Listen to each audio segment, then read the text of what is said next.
Hello everyone, मैं ramen Singh goals के educational platform पे स्वागत करता हूं। बच्चों, आज हम लोग सबसे पहले ज्योग्राफी का इम्पोर्टेंट टॉपिक डिस्कस करने वाले हैं, कॉन्टिनेंटल ड्रिफ्ट थ्योरी, और साथ में पढ़ेंगे प्लेट टेक्टोनिक थ्योरी, जो एक दूसरे से संबंधित भी हैं। और सबसे पहले कॉन्टिनेंटल ड्रिफ्ट थ्योरी की शुरुआत करते हैं, जो हमें प्लेट टेक्टोनिक थ्योरी को समझने में भी बहुत हेल्प करेगा। चलिए तो फिर शुरू करते हैं। तो सबसे पहले समझते हैं कॉन्टिनेंटल ड्रिफ्ट थ्योरी। तो कॉन्टिनेंटल ड्रिफ्ट थ्योरी देखिए, ये जो है अल्फ्रेड वेगनर के द्वारा दी गई थी, 1912 में दी गई थी। इन्होंने बताया कि जो हमारी पृथ्वी है, जब सूरज से अलग हुई और ये ठंडी हुई, तो ठंडी होने के पश्चात दो चीज़ें बनी। एक कॉन्टिनेंट पोर्शन बना, और कॉन्टिनेंट पोर्शन जो बना इसको हमने कहा पेंजिया।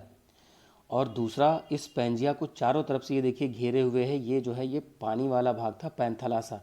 यानी हमारी पृथ्वी जब बनती है तो उस पर एक ही कॉन्टिनेंट और एक ही ओशन था, और पेंजिया डेंसिटी में पैंथालासा से कम थी, इसलिए पेंजिया जो है पैंथालासा पे तैर रही थी। इसके बाद हम लोग देखेंगे, ये जो पेंजिया था आगे चलकर दो भागों में टूटा। ये पूरा पेंजिया था, जैसे ये था ये हमारे पास, और ये पूरा पेंजिया था। तो पेंजिया दो भागों में टूटा, एक ऊपर टूटा अंगारा लैंड में, इसको हम लॉरेंशिया भी कहते हैं। सेकंड गोंडवाना लैंड, इसको हम गोंडवाना लैंड कहते हैं। और इन दोनों के बीच में जो पानी भरा, इसको हम कहते हैं टेथिस सी। और टेथिस सी कम गहरे सागर था।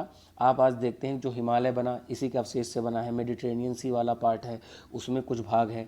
तो ये हमारा पैंथालासा के बाद ये टेथिस सी बना था। और जो पेंजिया था दो भागों में टूटा था, अंगारा लैंड और गोंडवाना लैंड। आगे चलकर ये फिर टूटेंगे, और अंगारा लैंड से हम देखेंगे यहाँ पर क्या क्या पोर्शन बना, और गोंडवाना लैंड से क्या क्या बना। तो देखिए, अंगारा लैंड से बच्चों क्या क्या बना, ये यहाँ पर जो हमारे पास बना, ये नॉर्थ अमेरिका का पोर्शन जो है बना। इसके बाद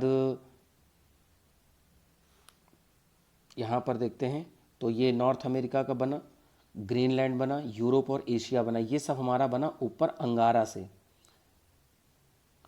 से, और नीचे क्या गोंडवाना से क्या क्या बना, साउथ अमेरिका बना। ये साउथ अमेरिका हो गया, अफ्रीका, अंटार्कटिका, ऑस्ट्रेलिया, मेडागास्कर और पेनिनसुलर इंडिया हो गया। इसके बाद हम लोग देखेंगे यहाँ पर, अब देखते हैं इसके एविडेंस क्या थे। ये जो हमारा मैप है, ये मैप इसी के बाद एग्जिस्टेंस में आया पूरा हमारा, हम लोग जो देखते हैं। तो इसके विषय में इन्होंने एविडेंस दिया, अल्फ्रेड वेगनर जी ने। ये इन्होंने एविडेंस जो दिया था कि सबसे पहले इन्होंने ये बताया कि जो यहाँ पर एविडेंस है, सबसे पहले इन्होंने जिक्सा फिट का दिया। जिक्सा फिट में ये था कि इन्होंने बताया कि सभी कॉन्टिनेंट को आपस में जोड़ा जा सकता है। जैसे मान लीजिए साउथ अमेरिका है और इधर अफ्रीका कॉन्टिनेंट है, तो इसको हम यहाँ पर जोड़ सकते हैं, तो फिट हो जाएगा। इंडिया जो है, इंडिया यहाँ पर इसके पास में आ जाएगा, तो ये सब आपस में जुड़ सकते हैं। दूसरा है वेजिटेशन। अब देखिए, क्लाइमेटिक कंडीशन सब जगह अलग अलग हैं, पर यहाँ पर हुआ क्या कि क्लाइमेटिक कंडीशन अलग होते हुए भी कुछ वनस्पतियाँ पाई गई, जिसकी वजह से यहाँ पर है कि कुछ वनस्पति ऐसी जगहों पर मिली जहाँ पर वैसी क्लाइमेटिक कंडीशन है, जिसमें ग्लेप्टोसेरिस था। इसी तरह कॉन्टिनेंट्स के किनारे पर उनकी एज, जो चट्टानों की आयु थी, जैसे साउथ अमेरिका और अफ्रीका का वेस्टर्न पार्ट, ये साउथ अमेरिका है और ये अफ्रीका कॉन्टिनेंट है, तो इस जगह की एज जो है रॉक की, इस जगह की सेम पाई गई। वैसे इस वाले पोर्शन की एज थोड़ा सा और ऊपर वाले पोर्शन से सेम पाई गई। इसके बाद क्या था बच्चों, इसके बाद यहाँ पर था एज ऑफ फॉसिल्स। तो एज ऑफ फॉसिल्स में हम लोग देखेंगे जीवाश्मों की आयु, अलग अलग कॉन्टिनेंट पे जीव मिले, पर उनके जीवाश्मों की आयु मतलब आयु एक समान मिली, तो इससे अंदाज़ा लगाया गया कि कॉन्टिनेंट शिफ्ट हुए होंगे। फिर आता है टिलाइट रॉक, ग्लेशियल डिपॉजिट, यानी ऐसी चट्टानें जिस पर बर्फ़ के जमे होने के प्रमाण मिले, परंतु वर्तमान में ऐसे क्लाइमेटिक कंडीशन में जहाँ बर्फ़ नहीं जमती है। जैसे अपने पेनिनसुलर इंडिया है, इंडिया का ये पेनिनसुलर इंडिया है, तो ये छोटा नागपुर और उड़ीसा के क्षेत्र में कुछ जगहों पर कुछ चट्टानें ऐसी पाई गई जहाँ पर बर्फ़ जमने के प्रमाण मिले हैं, परंतु आज क्लाइमेटिक कंडीशन वहाँ दूसरी है। तो इससे अंदाज़ा लगाया अल्फ्रेड वेगनर जी ने कि ये प्लेटें कहीं से शिफ्ट होकर आई हैं।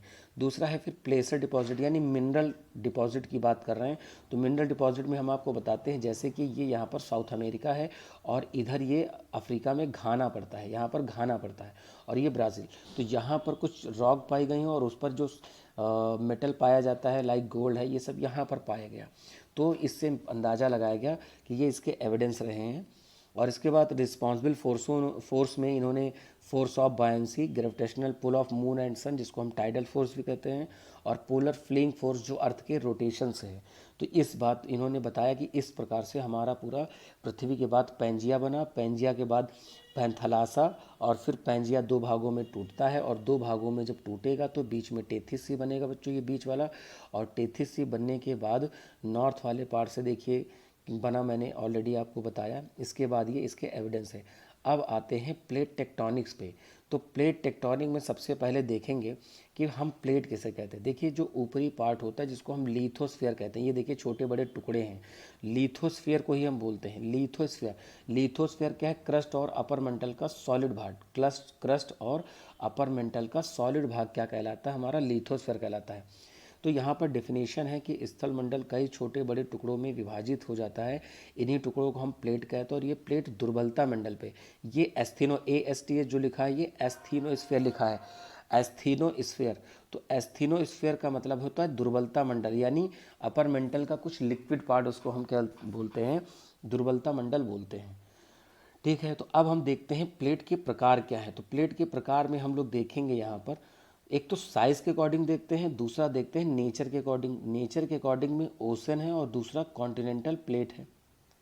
क्लियर? तो अब देखेंगे बच्चों यहाँ पर जो लार्ज प्लेट है, इसमें Pacific, Indo Australian, African, north American, south American, Eurasian और अंटार्कटिका प्लेट है।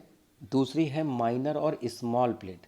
तो इसमें कोकोस, नज़का, फिलीपींस, स्कोशिया, जापान, जावा, सुंडा, कोरियन, अरब प्लेट, जुआन डी फूका है, ये जुआन डी फूका, ये नॉर्थ अमेरिका के बगल में मिलेगी, और कैरिबियन प्लेट। बहुत सारी, ये तो कुछ लिस्ट है जिनको हमें याद रखना होता है।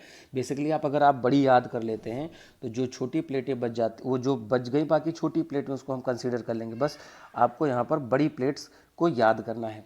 इसके बाद देखेंगे नेचर वाइज, एक तो कॉन्टिनेंट है और दूसरा ओसनिक है, सॉरी हाँ, कॉन्टिनेंट है और ओसनिक है। तो ये चीज़ हमें यहाँ पर याद रखना है। इसके बाद आते हैं कन्वेक्शन थ्योरी पे। कन्वेक्शनल करंट थ्योरी को दिया था आर्थर होम्स महोदय ने दिया था। इन्होंने ये चीज़ें बताई कि यहाँ पर जो प्लेटें मूव करती हैं कन्वेक्शन करंट्स के सहारे मूव करती हैं। जैसे आप समझते हैं, जैसे ये बर्तन है, जैसे आप भगोना कहते हैं, अब इसमें दूध चढ़ा दीजिए तो अगर गर्म होगा तो दूध खौलते हुए ऊपर उठेगा, अगर ऊपर प्लेट रखिए तो प्लेट को इधर उधर खिसका देगा। वैसे ये अर्थ सरफेस है, अर्थ सरफेस के नीचे ऊपर मैग्मा ऊपर की तरफ बढ़ता है और टकरा के यहाँ जब प्लेट से टकराता है ये इधर भागेगा और इधर भागेगा। वैसे ही ये प्लेट है, प्लेट के नीचे यहाँ पर कन्वेक्शन करंट है, जो कि इसके सहारे क्या होती है, प्लेटें ट्रैवल करती है। हमें इस बात को याद रखना है, कन्वेक्शन करंट। ठीक है, ये मैग्मा का जो वर्टिकल मूवमेंट होता है, ये यहाँ पर वही क्या कहलाता है, प्लेट कहलाता है। ये सॉरी, प्लेट नहीं कहलाता है, कन्वेक्शन करंट कहलाता है। चलिए, तो अब यहाँ पर हम लोग आगे समझेंगे प्लेट मार्जिन और प्लेट बाउंड्री क्या होती है। प्लेट मार्जिन और प्लेट बाउंड्री में हम लोग देखेंगे, देखिए दो प्लेट है एक्स और वाई, तो हमने कहा दो प्लेट के बीच का जो जगह होता है उसको बोलते हैं बाउंड्री। कहते हैं ना आपकी सीमा है, आप यहीं तक घूम सकते हैं। तो इस एरिया में घूमेंगे, प्लेटें ट्रैवल करेंगी, चाहे एक्स चले चाहे वाई, चाहे दोनों बराबर चलें या कोई कम ज़्यादा चल सकते हैं। फिर आते हैं एक्स प्लेट पे। तो एक्स या वाई कोई भी हो, इसका जो एज होता है, ये किनारा, यही मार्जिन कहलाता है। तो यहाँ पर डेफिनेशन लिखी है कि किसी प्लेट का वह किनारा जिसके सहारे प्लेट एक स्थान से दूसरे स्थान पर गति करती है। और दूसरा है प्लेट बाउंड्री, तो किन्हीं दो प्लेट के बीच का खाली स्थान जहाँ प्लेट गति करती है, जैसे ये हमने आपसे बताया, तो यहाँ पर क्या हो गया, यहाँ पर ये प्लेट हो गई। तो ये आपको थोड़ा सा ध्यान रखना है जो हमने आपको यहाँ पर बात करी है। तो प्लेट बाउंड्री और प्लेट मार्जिन आई होप सभी को समझ में आया होगा। इसके बाद हम लोग आगे बात करते हैं। इसके बाद आते हैं टाइप ऑफ प्लेट मार्जिन पे।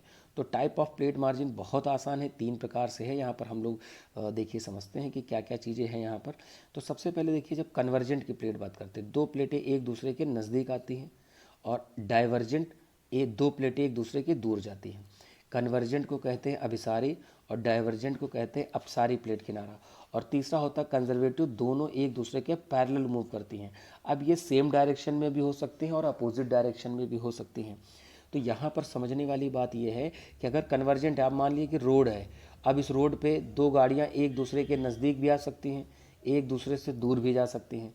तो नज़दीक आई कन्वर्जेंट, दूर गई डाइवर्जेंट, और पैरेलल भी तो चलती हैं, तो पैरेलल चलती हैं तो वो कंजर्वेटिव।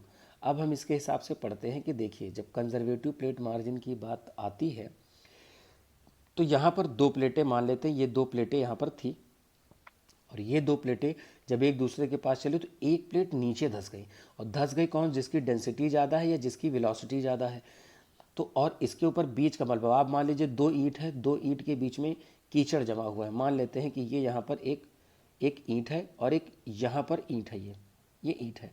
अब ये दो एक दूसरे के साथ बढ़ेंगी और बीच में अगर यहाँ पर हम मलबा भर दें, यहाँ पर मलबा भर दें, ये मलबा भरा है, सोचिए। तो अब ये दोनों एक दूसरे से जब ऐसे जाएंगे तो यहाँ पर होगा क्या कि ये मलबा इस पे चढ़ जाएगा, ये पहाड़ बना लेंगे। तो ये क्या हो जाता है कि यहाँ पर फोल्ड माउंटेन्स बनते हैं, और नीचे जहाँ प्लेट जाती है वो सबडक्शन जोन हो जाता है।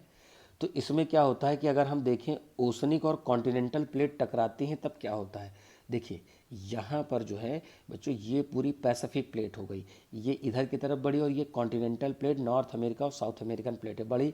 तो ये ओशनिक प्लेट भारी होगी तो नीचे धंसेगी, और ये बीच का जो मलबा होगा ऊपर चढ़ जाएगा तो पहाड़ बना लेगा। तो नीचे साउथ अमेरिका में एंडीज पर्वतमाला बनती है, एंडीज बनती है बच्चों। एंडीज जो बनती है तो वो क्या है, विश्व की सबसे लंबी पर्वत श्रृंखला है जो कि साउथ अमेरिका में है, कन्वर्जेंट प्लेट बाउंड्री से बनी है और फोल्ड माउंटेन रेंज है। तो ये यहाँ पर मैंने मेंशन कर दी हैं सारी चीज़ें। इसके बाद यहाँ पर देखते हैं नॉर्थ वाले पार्ट में, यहाँ पर रॉकी रेंज है जो वर्ल्ड में सेकंड लॉन्गेस्ट है। तो ये कन्वर्जेंट प्लेट बाउंड्री से बना जब ओशनिक और कॉन्टिनेंटल प्लेट टकराती हैं। इसके बाद आगे देखते हैं जहाँ पर कॉन्टिनेंटल प्लेट, ये कन्वर्जेंट ही चल रहा है, कन्वर्जेंट में एक कॉन्टिनेंट आई दूसरी कॉन्टिनेंट आई। तो देखिए यहाँ पर ये अपना मान के चलिए तिब्बत वाला पोर्शन है, और इंडिया कहीं से नीचे से ऊपर आया, और आया तो समझ लीजिए इंडिया एक ईंट है, ऊपर से यूरोप और एशिया वाली एक ईंट है। तो बीच में जो मलबा था उसने क्या किया, यहाँ पर जमाव कर दिया, जिससे हिमालय फोल्ड माउंटेन रेंज बन गया। ठीक है, तो ये वर्ल्ड में हाईएस्ट माउंटेन रेंज है, क्योंकि माउंट एवरेस्ट विश्व में सबसे ऊंचा पर्वत है, ये पर्वत है। पर्वत देखिए ये एक होता है पर्वत, और जब ऐसे कई सारे बन जाते हैं तो उसको बोलते हैं पर्वत श्रृंखलाएं। तो ये यहाँ पर हमने माउंट एवरेस्ट की हाइट मेंशन कर रखी है। इसके बाद यहाँ पर देखिए कन्वर्जेंट में तीसरा प्रकार है ओशनिक और ओशनिक। पहला था कॉन्टिनेंट और ओशनिक, दूसरा था कॉन्टिनेंट कॉन्टिनेंट, तीसरा है ओशनिक और ओशनिक। इससे क्या होगा कि अब यहाँ पर देखिए जापान भी ओशनिक प्लेट है, पैसिफिक भी ओशनिक प्लेट है, दोनों टकराई, पैसिफिक प्लेट नीचे गई, धंस गई। अब नीचे गई तो पिघल गई, और मैग्मा ऊपर आया तो उसने आइलैंड बना दिया, जिसमें से होक्किडो, होन्शु, क्योशु, शिक्योकु, इनका बच्चों सीक्वेंस भी कभी कभी पूछ लेते हैं, नॉर्थ टू साउथ अरेंज करिए, और होन्शु इनका सबसे बड़ा आइलैंड है। इसके बाद बात करते हैं डाइवर्जेंट में। अब देखिए आप ऐसे समझिए दो प्लेटें यहाँ पर ऐसे हैं, अब ये एक दूसरे से दूर जाएंगे तो जो जैसे मान लीजिए बर्तन में आपने दूध रखा और इस पर प्लेट चढ़ाया, मतलब प्लेट रख दिया, अब नीचे से दूध गर्म हुआ तो क्या होगा, जब ये प्लेट इधर उधर खिसक जाएगी तभी तो दूध बाहर आएगा। अब ये जब दो प्लेटें दूर चली गई तो मैग्मा ऊपर आ गया। तो ये क्या करते हैं, पानी के अंदर ही पर्वत बना लेते हैं, जिसको हम रिज कहते हैं। ये ई है रिज, कटक, ये कटक बन जाते हैं। तो इसका सबसे अच्छा एग्जाम्पल मिलता है, ये देखिए नॉर्थ अमेरिकन प्लेट हो गई, ये साउथ अमेरिकन प्लेट हो गई, और यहाँ पर ये यूरेशियन प्लेट और अफ्रीकन प्लेट, ये एक दूसरे से अपोजिट जा रही हैं। तो बीच में दरार हुई होगी तो इसमें से मैग्मा या देखिए पर्वत श्रृंखला बना लिया। तो इसको कहते हैं मिड ओशनिक रिज या फिर मिड अटलांटिक रिज बोलते हैं। ठीक है बच्चों, तो विश्व की सबसे लंबी रिज जो है ये अटलांटिक ओशन में ही पाई जाती है। इसके बाद बच्चों लास्ट में हमारे पास है conservative plate margin. Conservative plate margin को हम देखेंगे कि इसमें क्या होती है, प्लेटें एक दूसरे के पैरेलल मूव करती हैं।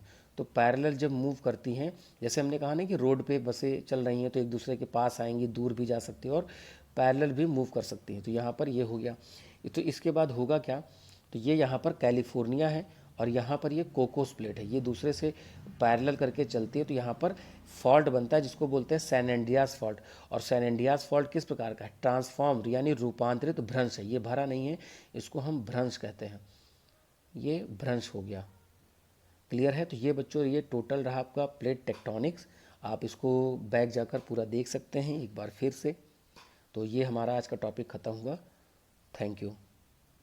To learn more, download the Goals app or log on to goal@tech.com.